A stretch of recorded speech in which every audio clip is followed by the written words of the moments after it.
anxiety and bipolar disorder. And I've spent so long trying to figure out how to manage my symptoms so that I can actually be a normal person on a day-to-day basis. And it seems like everything I do doesn't work. I was addicted to Xanax for so long and it ruined my... So he's addicted to stuff, bro. But I'm confused on how his addictions made him come during his interview, bro. Like imagine pulling up to your interview and it's just like you're just like my name's Simba. Simba in pain. No, boy, I'm not doing that shit. I'm not doing that. That can't be me, brother. But it seems like he's going through a lot of shit mentally, though, at the same time. I hope he's good, bro. my life. And Like, he crying and bruh. He dead crying. it just felt like everything I did somehow made it worse. And now the one thing that I thought worked clearly doesn't. Basically, I figured out at a very young age that if I was anxious and I was insecure, then the way that in the moment I could sort of calm myself down and make myself focus and make myself more confident was to make myself horny, basically. I can't take this. I can't watch this. Man. I can't take this nigga seriously. I'm sorry. I should be taking it more serious, bro. But this nigga, like, out of all the things, hold on. Out of all the things this nigga could have picked to like fix himself, you know what I'm saying? He could have had a scratch. He could have chewed his nails. He could have what? Cracked his knuckles. Some shit. He's just like, yep. I gotta get horny. I gotta get horny. Why? Someone had to program. That's not a normal motion, brother. That's not normal. This man had to be programmed. You gotta be programmed into this shit, bro.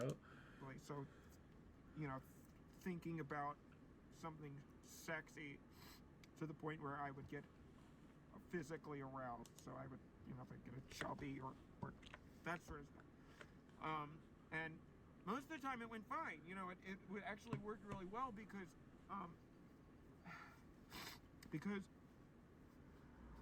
what it does is it sort of makes it's sort of like a natural medication, because when you get horny, the actually no, chemicals that your brain releases are, you have dopamine and adrenaline and those sorts of things, and that's very similar. But like at that point, brother, just if you want to release dopamine and all that, bro, I don't know where.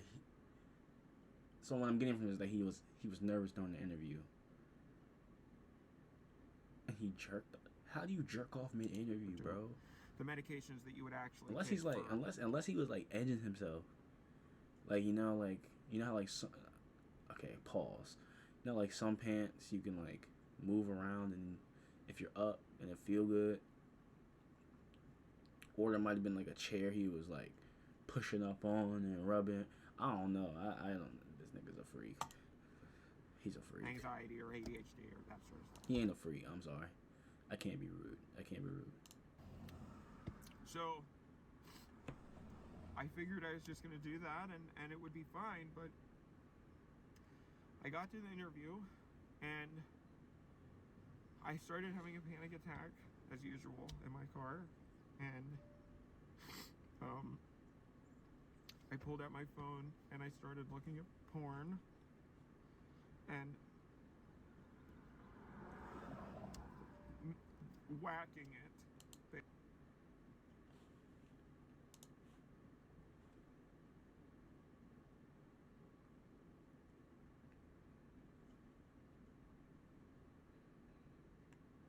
Can you blame the man? The nigga was stressed at his car. No one around, just pulled out porn. What type of porn y'all watch? What type of porn you think he watch? He definitely like I don't even know. I can't even describe what he looked like. He looked like I don't know. The way he looking at me right now, the way he looking at us, just look. You can't even see y'all. The way he looking at you. Let me know what he like to watch, bruh. Let me know.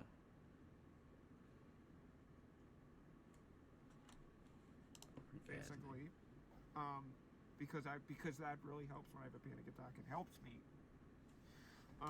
Pushing up on me, talking about it helps me. Helps. Imagine I have an addiction, and you're trying to tell me to stop, and just like it helps me. Like no, bro. Come on, bro. And I guess that was my first mistake. I sort of got a head start before I went in, you know. So I go in and wait. Okay, so I was right. So he was nervous about the interview, but I'm guessing he started jerking in the car. But he couldn't finish because he had to go for the interview. So when did he have time to come? And it starts off okay. You know, the reception is very nice. I'm waiting for the guy to come out who's going to interview me, and I sort of start preparing my fantasy that I'm going to focus on through the interview. So it's good.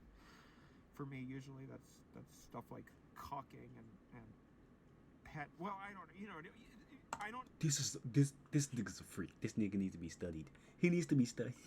He needs to be studied, bro. What the fuck wrong with this nigga? What is wrong with him, bro? What is wrong with him? What is wrong with him? What is wrong with him? I need to get into it, but you know what I mean. Everybody has sort of their little things that they like. This nigga got boogers running down his nose and everything, bro. Like strictly boogers. Sorry, I'm a mess. I just have been crying all day since it happened this morning. So the guy comes out, and I have to kind of, you know, because I don't want to stand up and then have a, you know, boing thing happen. So, I see. Now I think about it, this stream might get real weird. This might get real weird. I promise you, I don't swing that way. I promise. You see Alexia Gardner. You see her down there. You see that right there. That's my woman. Okay. The next couple. Stand up, and I say hello. I shake his hand. You know, blah blah, and it starts going well. We make small talk, and we go into the interview room, and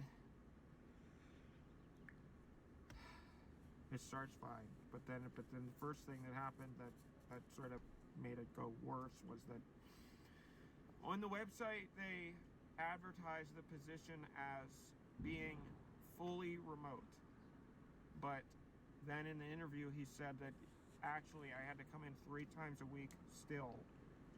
Also, they held my man. I started to get. Normally, I probably would have just said, okay, whatever, but this, I really didn't want to come in because, like I said, I have debilitating anxiety and social scrap. So I looked for a remote position on purpose so that I would be able to be easier for me to work. Yeah.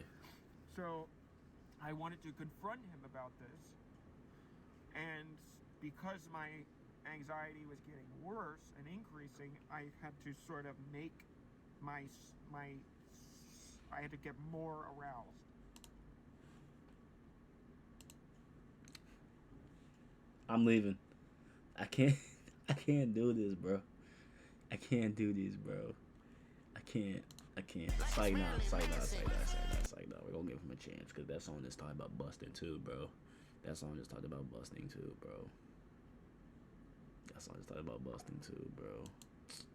Because it's like, if that goes up, then this has to go up, right? So I was thinking more about my fantasy, and then also there was a desk there, so I started kind of working myself. You know what I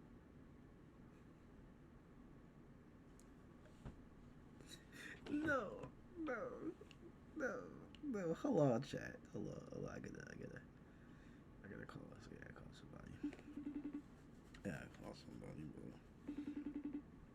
Nah, bro. There's no shot. Nah, bro. No.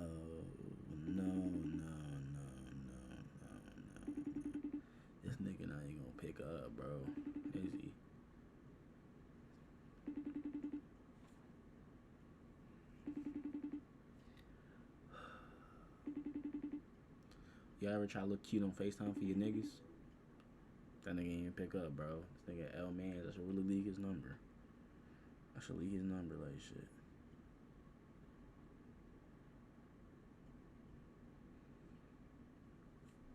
Damn. Talk about L friends.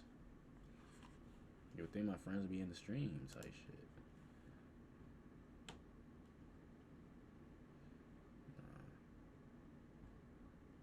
I mean, I know that when I'm explaining it right now, it sounds bad, but you have to understand that most of the time nobody would find out, right? And you also have to understand how difficult it is. I don't think most of you know how difficult it is to have anxiety and panic disorder and ADHD and probably autism. I don't even know. I have So you stuff. bust? It feels like So he busts. So it's debilitating. So I try to do anything I can to feel better. And if this is what in a capitalist system, I do anything and anything to survive in capitalism. This nigga talking about capitalism like this nigga ain't just jerk off in the interview, bust a nut, using a desk to rub off, and now he try to flip it like this shit gonna be okay. This shit is not normal to me. This is not normal motion. This is not normal. Like, who the hell busting at an interview? Like, if you're anxious, bro, just learn. You gotta learn something else, bro. That's it. So yeah, I was